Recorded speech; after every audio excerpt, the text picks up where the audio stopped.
Hey my loves, welcome to my internet home. It's Tesh here with your Rose of Jericho lesson today. So Rose of Jericho is a plant that comes from Africa. She is actually from the Middle East in Jericho. That's why they call her the Rose of Jericho. And what she does is when she's planted, when she's rooted, she opens up and she sprouts white flowers. Now, when she's uprooted, let's say the area dries out and the roots dry out, she will tumble around and roll around until she finds a water source, and then she'll open back up again. So that's why they call this plant the resurrection plant. It's because she can resurrect after being closed for years, believe it or not. There are two different types of roses of Jericho. There's the true rose of Jericho that comes from Africa, and then they have another one that they get from Mexico, something like that. But the one in Mexico, from what I understand, they work just as well. I've never purchased one, but I am not prejudiced to any of them. They call that one the false rose of Jericho, but they pretty much do the same thing. They just may look a little different. Where the rose of Jericho, the real one, the leaves are more fuller like this, and the false ones, they're more like pine needly a little bit. It's more full of this bottom piece. But anyway, so when you get your rose of Jericho, you'll get her like this. What you'll get is a clean bowl. You'll clean her out. I had her sitting in there, so I have some pieces left over from her sitting. But you'll make sure you get a clean bowl, and you'll fill that bowl up with water. Now, make sure your bowl does not have any soap left in it from when it was washed or anything like that, because you don't want any type of chemicals in your Rose of Jericho. And basically what you'll do is you'll place her right in there. Okay, I'll pour a little bit of that water out because I don't want it spilling, and that's it. Now, after a few hours, she will open up. Now, this Rose of Jericho I have here is actually a twin.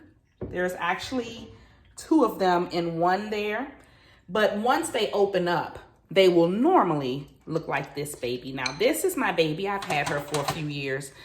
That first one, I've had her for about a year. And I love them both like they're my children. Anyway, but I'm reopening her because it's time. I'm doing some stuff and I'm using her for that. Anyway, this one here, I keep her on my altar. Now, when she opens up, she will look like that. Okay.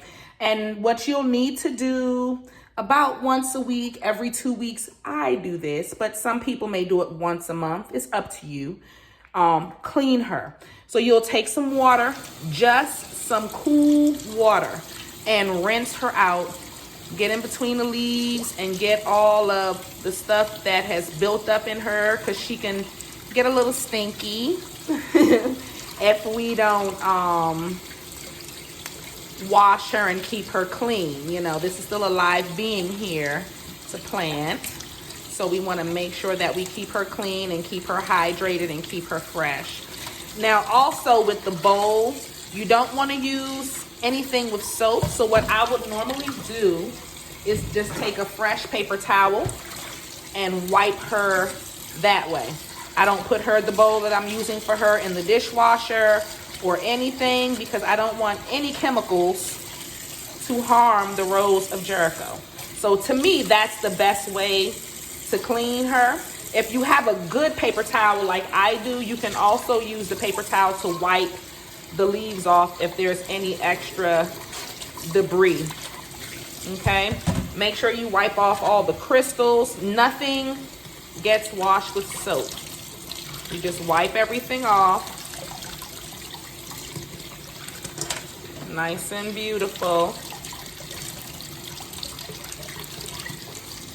And what I have in mind is a citrine.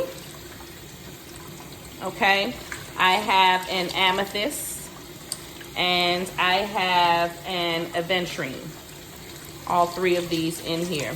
Now, sometimes, like you see this one here, oopsie, I will let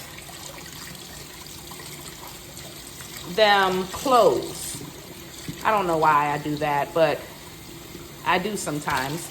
And when I let this one close, I will leave the crystals in her, so she will close up. Literally, the crystals will be in there and she'll close up right around the crystals. And when I'm ready to open her back up, we open her back up. So that's pretty much how you take care of them. You can put money in your bowl. You can put no oils, nothing like that. Just crystals, money. If you want to put gold jewelry, I would suggest real gold. But crystals, money, dollar bills, and change you can put in there. And basically what the Rose of Jericho does is she brings you abundance and luck and prosperity. And I keep one on my ancestor altar, and I keep this one on my personal altar. And there you have it. You can just buy one. You don't need to have two like me. Y'all know I'm extra, but I do want y'all to have one. You can find them at your botanicas. Do not buy them from people on Etsy that's selling them for like $20. You can go into a metaphysical store. They'll have them for $3 or $4. $5 at the most, maybe $5 or $6. Okay, you should not be spending $20 on a Rose of Jericho. You shouldn't be spending more than $10. I would not recommend that. Okay, you don't even know if they're real. So make sure that your leaves are nice and full when you see them. That's why I want you to go into the shop and get them, guys. All right, my loves, that's it for today. I really love y'all, and I want y'all to be manifesting out the ass. So get yourself some Rose of Jericho. I love y'all, and I'll holler at y'all on the next one. Bye-bye.